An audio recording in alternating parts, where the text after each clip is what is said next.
Hello and welcome to Read Up. Here at Read Up, we get to explore the wonderful world of reading.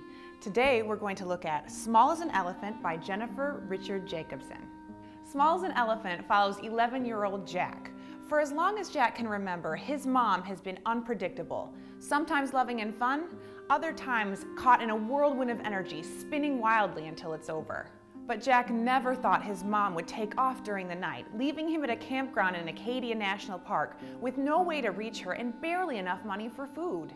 Any other kid would report his mom gone, but Jack knows by now that he needs to figure things out on his own, starting with finding his way home from the backwoods of Maine to his home in Boston before social services catches on.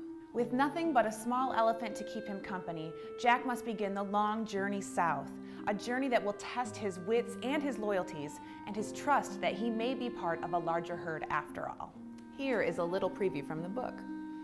Elephants can sense danger. They're able to detect an approaching tsunami or earthquake before it hits. Unfortunately, Jack did not have this talent. The day of his life was turned upside down. He was caught unaware. He was in a little hubba tent at Seawall Campground on Mount Desert Island. The night had been cool, and Jack had been glad he'd insisted on taking his warmer sleeping bag when his mom tried to talk him into the other one, the one that was lighter and easier to scrunch up. But now it was morning, and he was hot. His sweat-soaked hair stuck to his neck and forehead. Clothes dryer. That's what the tent smelled like. A trapped heat smell that filled his nostrils and told him the sun was high. It's gotta be lunchtime, he thought, kicking off his sleeping bag. Why hadn't she woken him up? He raced the tent zipper around its track and scrambled out into fresher air. Dang, the rental car was gone.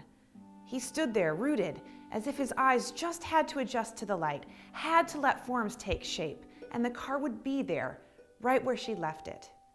But the car was really gone.